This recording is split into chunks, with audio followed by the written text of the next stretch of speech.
Today is not for proving, not to bosses, not to ghosts, not to the old tribunal in my head. Today is for protecting the conditions in which I can remain myself. My structure is not a preference, it is not cosmetic discipline, it is not a lifestyle accessory for more efficient ambition. It is the trellis around the living vine. It is medical, neurological, psychological architecture. When the day is shaped well, I come alive inside it. When it is not, I do not merely struggle a little. I begin to drift, and drift is expensive for me. That is not failure.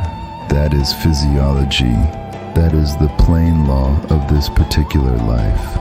My nervous system does not run on pride, force, or stories about what stronger men should endure.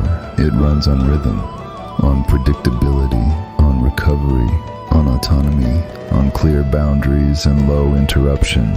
Give me those, and I become calm enough to think, strong enough to act, gentle enough to love, and clear enough to create. Take them away and stress compounds like unpaid interest, so I do not compare my inner weather to other people's climates. Some people can live among constant noise and remain intact. I cannot. For me, disorder does not stay small, it spreads. So I choose trajectory over drift, form over fantasy, habitat over heroism, medication, pacing, environment, routine. These are not signs of weakness. They are not crutches. They are beams and joists. They are the quiet craftsmanship that lets the house stand. Protecting my routine is not selfishness. It is stewardship of a rare ecology.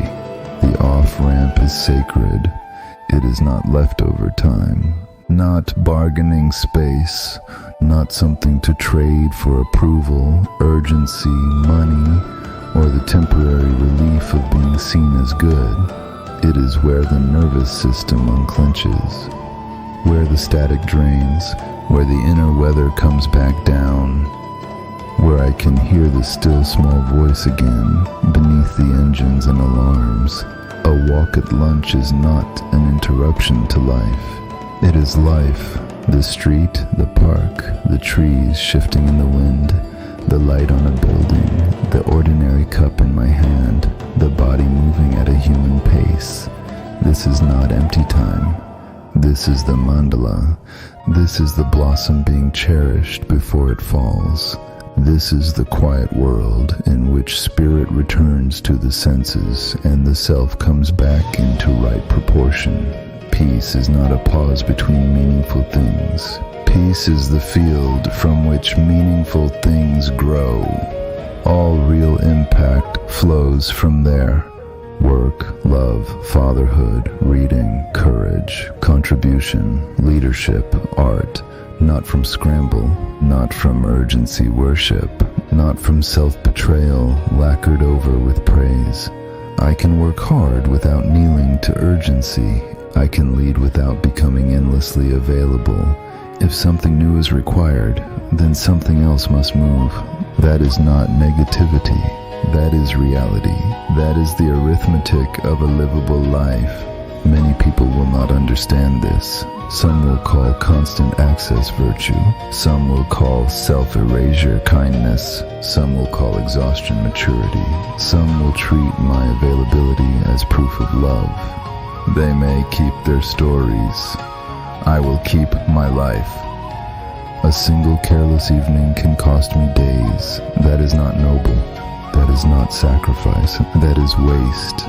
I can care for others and still defend the conditions that let me remain whole. I do not need to manage every perception in the room.